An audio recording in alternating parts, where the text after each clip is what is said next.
Hey guys, what is up? Welcome back to my channel, guys. Please remember, if you are new to this channel, please do not forget to like, comment, share, and subscribe.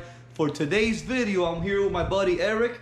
So you guys can know my buddy is a chef. We call you now what? Chef Dom? Chef Dom. There you go. In the house or in the kitchen. That's right. And with that being said, guys, today we are gonna go ahead and be cooking the iguanas that my buddy Jason P. Juan hunted a few days ago. So let me show you real quick what the iguanas look like right now.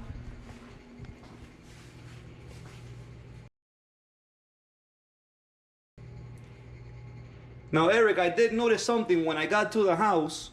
The iguanas, they were already just like that, but they were soaking in some sort of liquid. You know what was that? Well, iguana meat is very, very tough because it's wild animal, it's gamey, and also iguana, like a lot of other reptiles like snake and especially frog, have a unique gamey flavor. It tastes sometimes like swamp.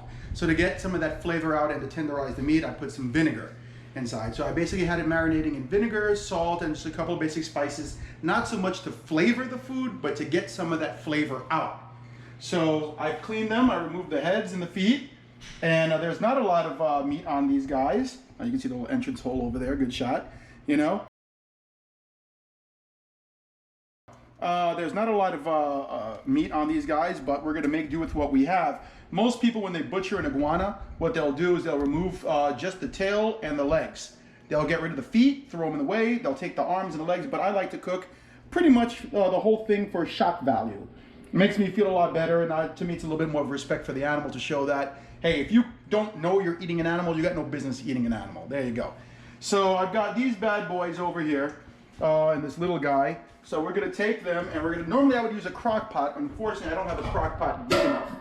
So we're gonna take these guys that have been marinating, I said, in vinegar and salt and some other seasonings, basic black pepper and garlic. And you're gonna hear them sizzle. I'm not trying to sear them or anything like that. It's just that I'm warming this up, and we're gonna lay these bad boys inside. And these are exceptionally tough animals to eat. It's like the equivalent of eating rooster. And I'm normally, like I said before, I put them in a crock pot, but they're too big, they won't fit in there. So I'm gonna put them in this bad boy, and I'm gonna add 1 beer, maybe 2. And the reason is they just have to cook slow, slow, slow. So I have my beer inside there right now. I'm gonna put a couple of bay leaf. 1, 2, we'll put 3, 4, something like that. Throw in 1 more. And there we are. We're gonna put some cumin. Stay over there. And I've eaten iguana before, and I know some people are grossed out by it, but you gotta realize in other countries, what we think is disgusting, they eat and vice versa. Mustard. I use actually mustard in this. The vinegar flavor also helps give it a really, really nice solid, I would say a tang to it. There we go, you're done. I'm not gonna put any salt right now because it has been marinating in salt. We'll put salt more towards the end. I put a lot of black pepper, and because I'm half Italian, we know just about, there's like no dish out there that you can possibly consume without the addition of garlic. So we're gonna throw some garlic in here.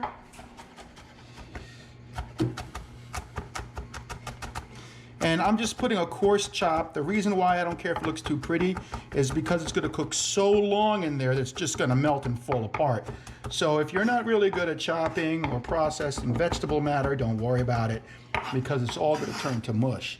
In addition to that, we're gonna take 1 whole onion, and I'm just gonna julienne them. Excuse me.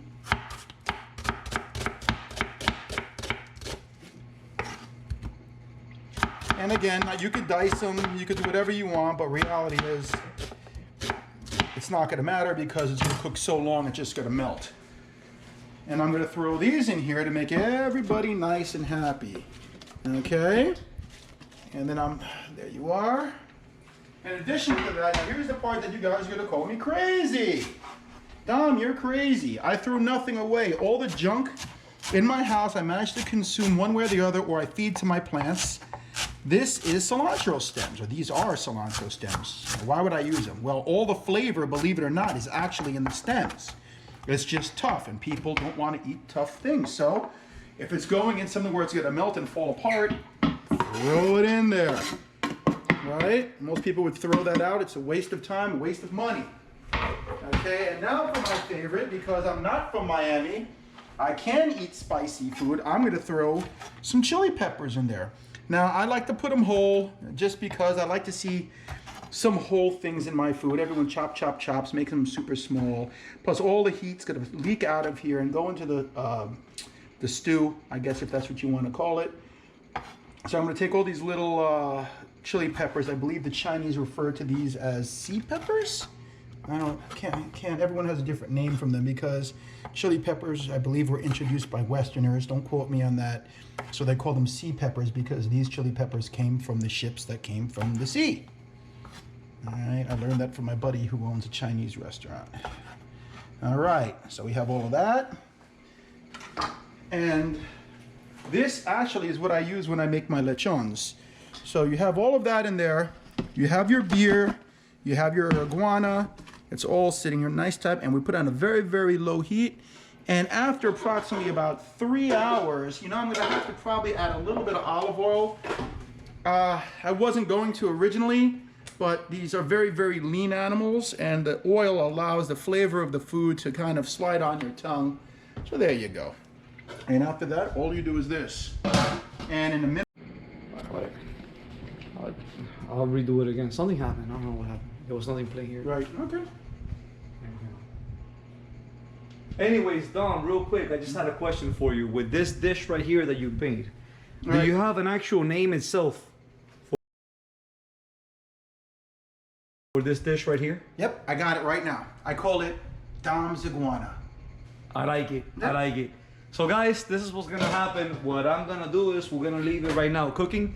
Once it's done cooking, I'm gonna film it again. We're gonna take it out. And yes, by the way, myself and Eric are gonna go ahead, try it out. And I know on video it's easy to see it, but to experience it you won't be able to. So I want to go ahead and share with you guys a really good description of what it tastes like. If you guys want to have the recipe, just go back and watch this video. You'll be able to see exactly what was it that Chef Dom over here had actually put in to make the dish. And with that being said, what I really would like from everyone that watches this video is to please let me know what do you think, because if you like what you see, my buddy Eric here, I've been trying to get him to do his own YouTube channel because he's a chef and I want him to share some of his recipes. So if you guys like what you see and you think that Eric should be able to go online and show more of his food, then just let me know down below in the comments and I'm gonna share it with my boy. As far as that, I'm gonna get off the camera right now, and once the plate is done, then I'm definitely gonna show you what it came out to look like. I'll see you guys. Hey guys, welcome back. So the iguana is done. Let's come see what we have. Look at this. Beautiful, beautiful. Let's get some of these chilies, some onions. There we go. And hopefully I won't burn myself. There we are. Not the prettiest thing in the world, but let's see how it tastes. No, for sure it's gonna taste good, dude. I already know that. The hell is that? The smoke alarm? That's the rice maker. Oh, okay. Okay.